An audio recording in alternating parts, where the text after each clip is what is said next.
കർണാടകയിൽ ഓഫീസിലെ അശ്ലീല ദൃശ്യങ്ങൾ പുറത്തായ സംഭവത്തിൽ DGP രാമചന്ദ്ര റാവുവിന് സസ്പെൻഷൻ. സർവീസ് ചട്ടലംഘനം വ്യക്തമായതോടെയാണ് നടപടി.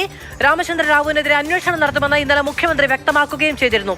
KB ശ്രീധരൻ വിവരങ്ങളുമായി ചേരുകയാണ്. ശ്രീധരൻ, അസാധാരണമാം വിധം ഒരു സംഭവ വികാസമാണ് ഉണ്ടായത്. DGP ഓഫീസിലെ നിന്നാണ് ഇത്തരം ദൃശ്യങ്ങൾ പുറത്തേക്ക് വന്നത്. നടപടി ഉറപ്പായിരുന്നു, അത് ഉണ്ടായിരിക്കുന്നു.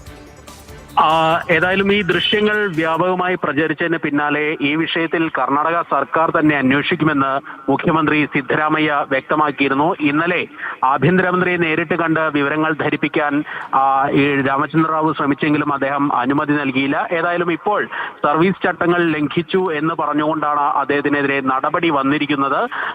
ഈ സ്ത്രീകളോട് മോശമായി പെരുമാറി, അതും ഓഫീസിൽ വെച്ചുകൊണ്ട് മോശമായി പെരുമാറി, അതുപോലെ ദൃശ്യങ്ങൾ പ്രചരിപ്പിച്ച വിഷയം ഉൾപ്പെടെയുള്ള കാര്യങ്ങൾ മുൻനിർത്തിയാണ് ഇപ്പോൾ ഇദ്ദേഹത്തിനെതിരെ നടപടി വന്നിരിക്കുന്നത്. ഈ DGPയുടെ നടപടി, DGPയുടെ ആ ഒരു കാര്യം പൂർണ്ണമായിട്ടും ഈ പോലീസ് സേനയ്ക്ക് തന്നെ അപമാനമാകുന്നത് ആണ് എന്നുകൂടി ഈ ഉത്തരവിൽ പറയുന്നുണ്ട്. നിലവിലേതായാലും ഇതിനു മുൻപും പല വിവാദങ്ങളിൽ പെട്ടിട്ടുള്ള വ്യക്തിയാണ് രാമചന്ദ്ര റാവു. ഇദ്ദേഹത്തിന്റെ മകൾ ആയിട്ടുള്ള രമ്യ റാവു സ്വർണ്ണക്കടത്ത് കേസിൽ പ്രതിയായിരുന്നു. അവരെ സംരക്ഷിക്കാൻ വേണ്ടി ഇയാൾ ഇടപെട്ടു തുടങ്ങിയ കാര്യങ്ങൾ ഉൾപ്പെടെയുള്ള ആക്ഷേപങ്ങൾ ഉയർന്നിരുന്നു.